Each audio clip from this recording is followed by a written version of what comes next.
دلشاد همرابایوف این نیمتنه را با نوشته هاروارد 2 سال پیش با هوس خریده بود. همگی 1 ماه پیش برایش خبر دادند که به این دانشگاه معروف در امریکا داخل شده است. Я поступил в Гарвард.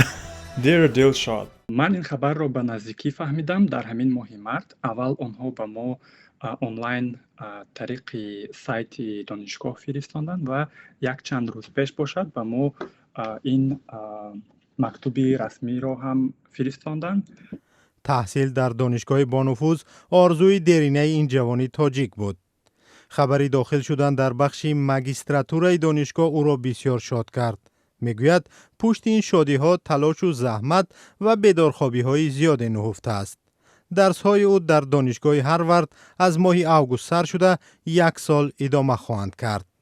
یکی از شرط های اساسی قبول به این مؤسسه تعلیمی نوشتن انشا بوده است. ما باید 2 انشا نویسیم. یکمش درباره خود و برای چی در این دانشگاه تحصیل کردن می‌خواهیم و برای چی این دانشگاه به ما کمک کرده می‌تواند برای پیش رفتن در آینده. و دویمش باشد بسیارتر درباره خود و چی درباره خود در این حیات شما فهمیدید.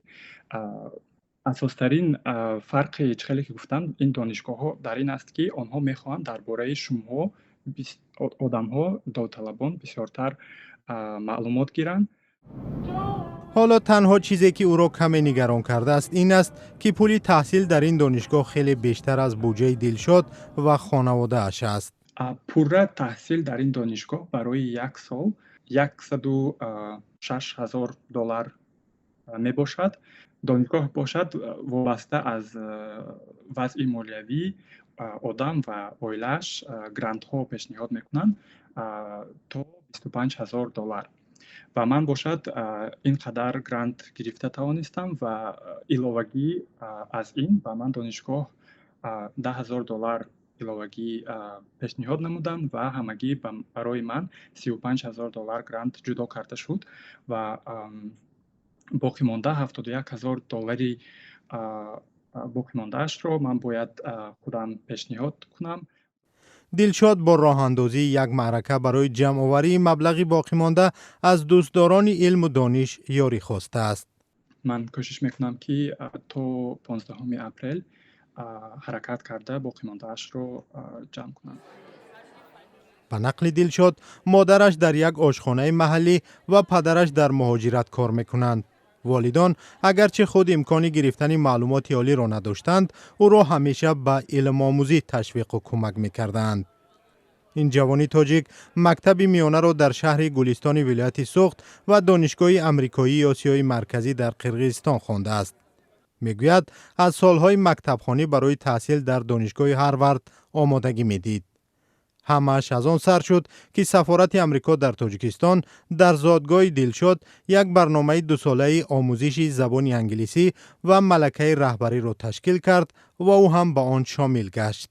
من میدانستم که برای برنامه انتخاب کرده ام تیاری خوب و تجربه خوب من دارم برای آنکه خیلی که گفتم من در بسیار امکانیت ها رو استفاده برده در دانشگاه ها و برنامه های بین المللی اشتراک کرده بودم.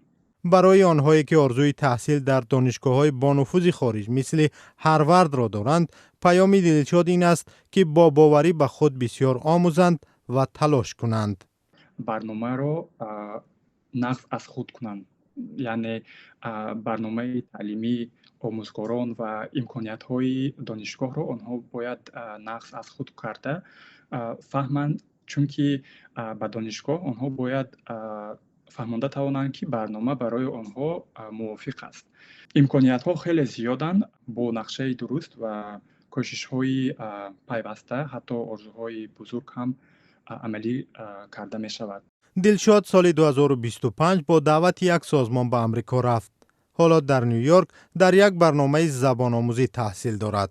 باور دارد بعد از ختم هاروارد در کامیابی های بیشتر و راه و امکانیت های زیادی برایش باز خواهند شد و می تواند در جلب طرح و برنامه های نو به تاجیکستان هم سهم گذارد. اما با گفته خودش رسیدن تا آنجا آسان نیست و وقت و سرمایه زیادی می طلبد. تو